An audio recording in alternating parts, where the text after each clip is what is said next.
सबसे पहले तो मैं बहुत बहुत बधाई देता हूँ त्रिलोक झा जी को, जो उनका ये प्रोग्राम, पिछला प्रोग्राम भी बहुत अच्छा था, उससे पिछला भी बहुत अच्छा था।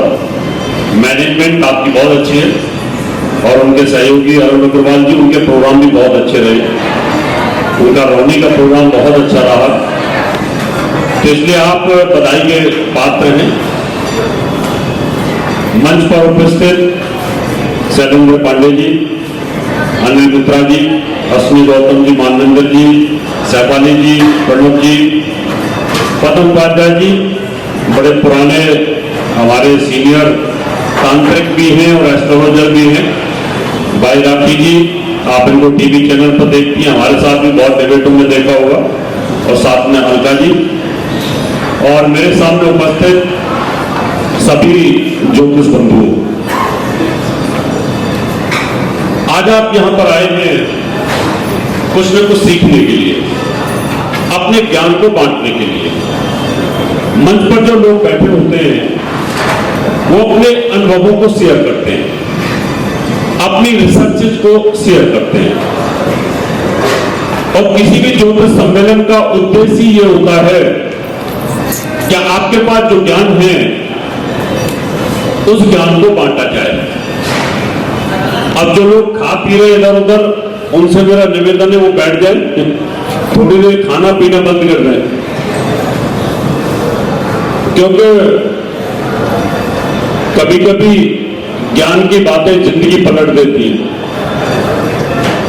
ऐसी बात एक बार मैंने कहानी सुनाई थी कॉन्स्टिट्यूशनल क्लब में, और प्रोग्राम त्रिलोक झा जी का और आदित्य झा जी का भी था, क्योंकि जो अच्छा श्रोता हो सकता है वो अच्छा वक्ता भी हो सकता है। जब आप सुनोगे ही नहीं तो आप क्या बोलोगे फिर? आज तो हम यहां से बोल रहे हैं, आज हम यहां पर चीफ गेस्ट हैं, कल को आप भी यहां पर आओगे, और जब कुछ बोलने को नहीं होगा तो फिर खाली हाथ चले जाओगे, 2 मिनट खड़े हो गए फिर चले जाओगे। तो मित्रों, अनुभव शेयर किए जाते हैं यहां पर, और हमारा उद्देश्य रहता है कि इतने पुराने हम हो चुके हैं, इतनी सैकड़ों किताबों का अध्ययन किया है, और लाखों लोग हमसे मिले हुए हैं।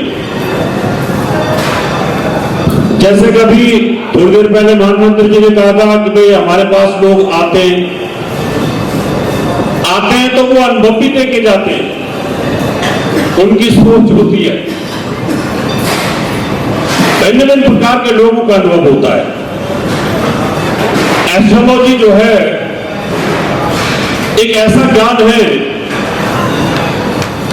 जिसको वेदों का नेत्र बोला जाता है। कल मैं भारत 24 टीवी के ऊपर लाइव था, वह एक प्रोग्राम चलता है मेरा धर्म मेरा ईमान। उस प्रोग्राम में एक मुसलमान धर्मगुरु होता है और एक हिंदू धर्मगुरु होता है। मुसलमान धर्मगुरु को तमिलनाडु से बुलाया गया था, उर्दू के स्पेशलिस्ट थे, बड़ा ज्ञान था, और कुरान को उन्होंने असली कुरान जो फारसी में होती है उसको तमिल में और हिंदी में कन्वर्ट और उर्दू में कन्वर्ट किया था। मेरे साथ बैठे थे, अब दोनों आमने सामने बैठे थे। बात की शुरुआत पहले करे कौन? अगर मैं करूं तो मैं नीचा, और अगर वो करे तो वो नीचा। दोनों की ईगो क्लैश कर रही थी, लेकिन बैठे रहे। मैं कहा मैं तो बेटा बोलने वाला हूं नहीं। अंतिम उन्होंने शुरू कर दी कि आप कौन? मैं कहा मैं डॉक्टर रावत धर्मगुरु हूं, और मैं किस प्रोग्राम के लिए आया हूं? बोले मैं भी इस प्रोग्राम के लिए आया हूं। बात की शुरुआत हो गई। उन्होंने मुझे 2 किताबें दी, छोटी छोटी कुरान की। बोले इनको पढ़ना। मैं कहा मुझे तो पढ़ने का बहुत शौक है, मैं तो अभी पढ़ता हूं।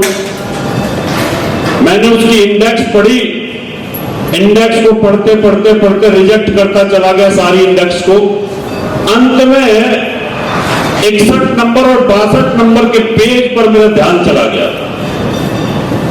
उस पर लिखा हुआ था कि 1400 वर्ष पहले कुरान आई तो कुरान ने ये बताया संसार को कि ग्रह की उत्पत्ति कैसे हुई। यानी कुरान ने 1400 वर्ष पहले बताया कि चांद तारे क्या हैं, हम कैसे पैदा हुए 1400 वर्ष पहले पता चला, उससे पहले तो पता ही नहीं था। मैंने उठा के किताब पटक दी, बोला आपने ये बेअदबी से क्यों पटक दी रावत जी? मैं कहा इसमें है ही बेअदबी। बोला क्यों?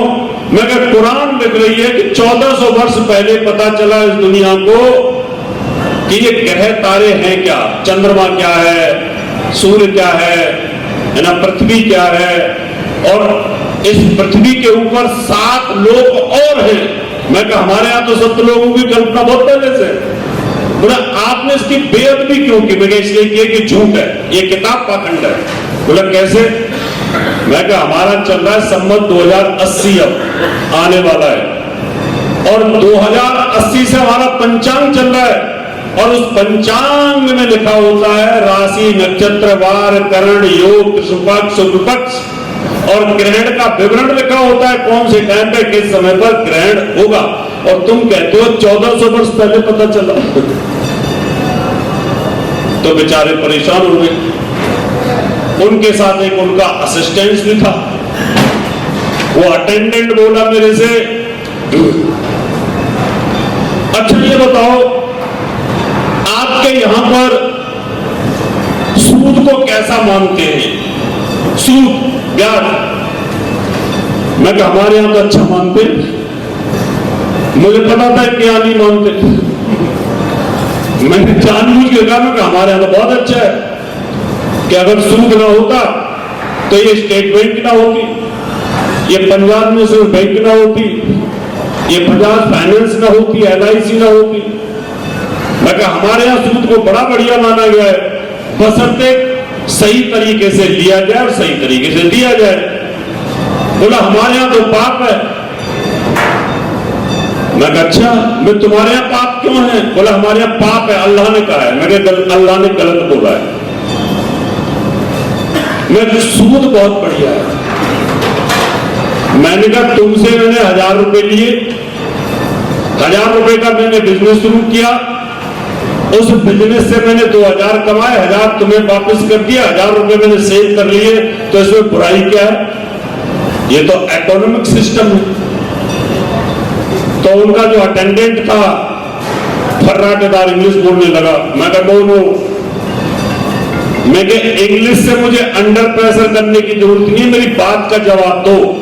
मैंने तुमसे 1000 रुपए लिया, उस 1000 रुपए से मैंने तुम्हारा सूद भी दे दिया, मैंने अपने बच्चे भी पढ़ा लिए, फीस भी जमा कर दी, और मैंने तुम्हें दुआ भी दी कि तुम बड़े अच्छे आदमी हो। मैं कहा ये अच्छा है या ये वाला बिजनेस अच्छा है कि मैंने 100 बकरे पाले, उनको खिलाया पिलाया, और बकरीद के दिन उनको सबको 5-5 हजार रुपए बेच के गर्दन कटवा दी, और उन बकरों का पाप मुझे लगा। कौन सा पाप है बताओ?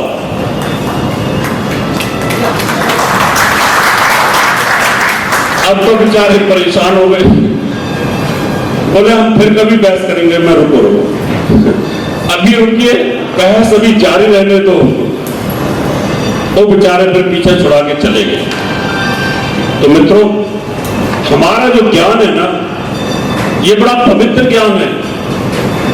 ज्योतिष नॉर्मल नहीं है, नॉर्मल लोग इसको बना देते हैं, नॉर्मल बना देते हैं। कल किसी का कॉल आया VIP का कि सर आप हमारे घर पे आ सकते हैं कुंडली देखने के लिए। मैं कहा नहीं भाई।